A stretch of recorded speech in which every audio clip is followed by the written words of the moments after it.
Hello, everybody. Once upon a time, there was an immensely cute series from the BBC on learning Spanish. Okay, it was so cute. It was, first of all, first person. So the camera was your head, all right? And you'd be going around silent protagonist, just like any good video game, right? And you're going around talking to people. Actually, they're talking to you, and you would have the opportunity to respond because it was a flash game and it was so much fun. Like before you started, you'd have to put in, are you a man or a woman? Do you live in, it was BBC, so they'd ask, do you live in Wales? Do you live in Scotland? Do you live in Ireland? And they would tailor what what the characters said to you based on where you were from and what information you had put into the thing.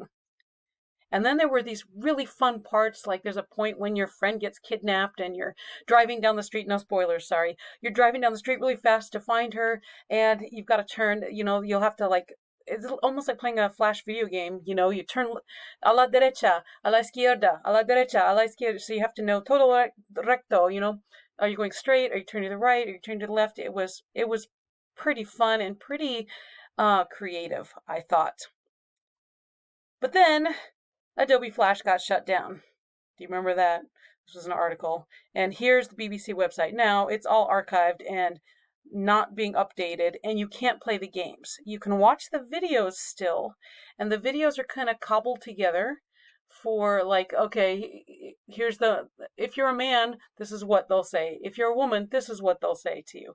So, there's still cute videos, but the game isn't there. And then also as a teacher, I should tell you there's a lot of English in the videos. So if you want to be 100% in Espanol, then these videos aren't for you. But I thought they were cute enough where, depending on class dynamics, I will do them with my class. And what I do is I made a giant bunch of worksheets. So we watch an episode, and the episodes are all like 5 to 10 minutes.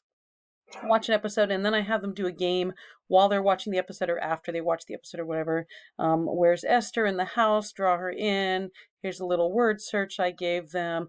Here's one is an episode where you have to rent a car, so I had them fill out their name and their birthday and their email and all the stuff, and then draw in the car where you're sitting. And then there's a part where you're in a restaurant, you're ordering something, so I had them order something and tell me how much money they spent. And then you're driving down the street, and I'm trying to like recreate that beautiful Flash game, so I just put my little Mickey Mouse maze there, and so they could say izquierda, derecha, todo recto, and practice that. And I think that's all I put up, but I've got 100 million of these worksheets, and they're fine, but their worksheets are not as much fun as what the Flash games used to be, right? So that brings me to the focus of this episode, where I'm talking about my Quizizz experiments. And I'm really excited about this. This has the potential to bring mi Vida Loca back up to the grandiousness that it deserves, right?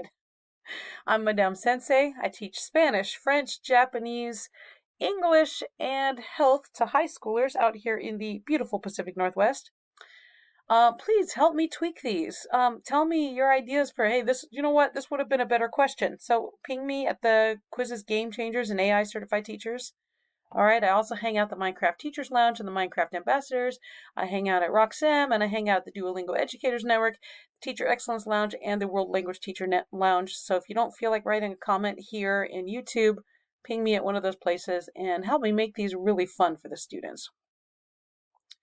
So again, this is Mi Vida Loca, and I put it onto Quizizz.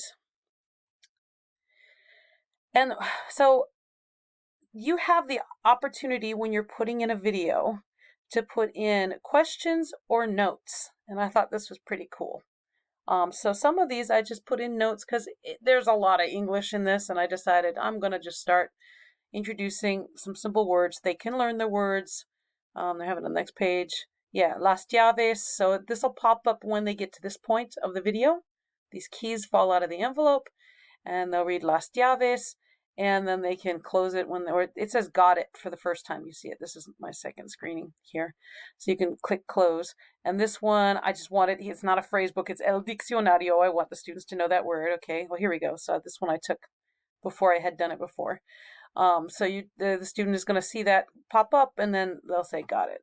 And you can write a whole sentence here if you want, but I'm just going to like pepper it with vocabulario.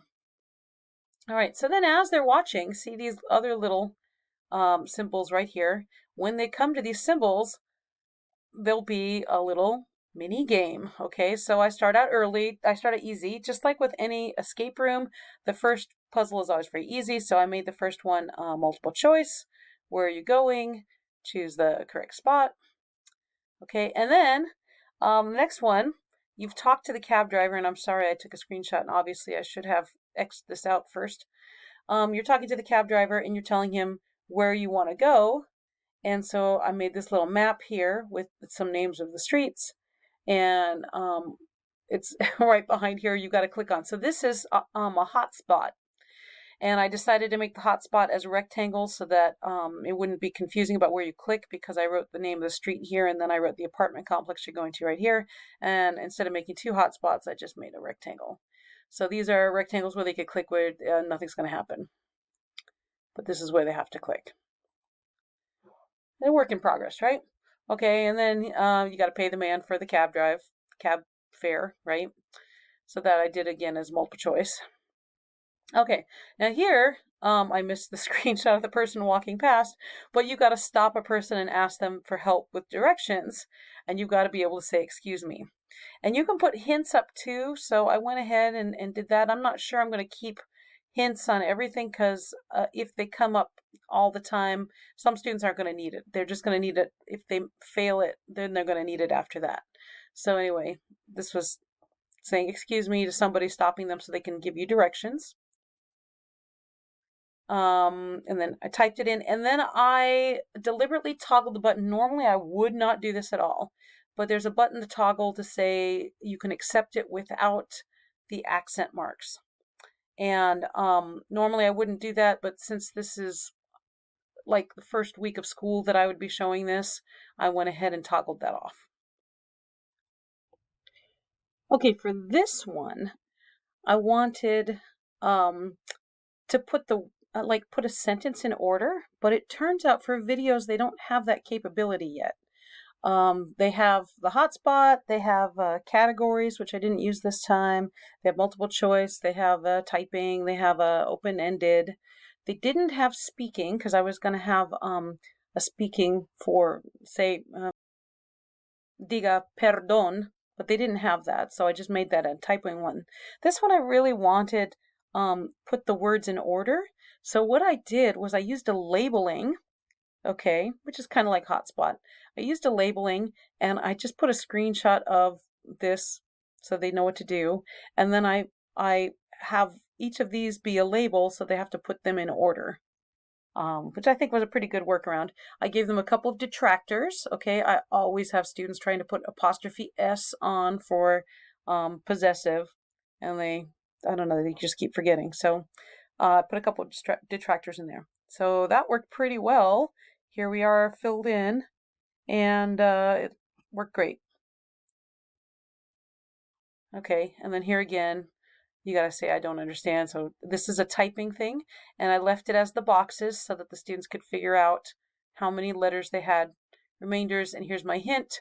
Don't is going to be simple no right before the verb. So many students try to put it after the verb. I don't know why. And then the last question was just an open-ended response. We need to name the dictionary. He's just the phrase book. Well, let's give him a silly name so that way the students can practice with se llama. So that is adding a video to Quizizz in a nutshell. It's going to look like this when you're all done, so you can go over it and make sure you got everything right. And then you can hit the preview button so that you can make sure that things are popping up. I had to tweak the position of a couple of the things because I didn't want subtitles to appear right when the students were typing, or, I didn't want the event to be over right when the students were typing. So again, work in progress, but I'm pretty excited about the potential for this. So thank you for watching and see you on the next one.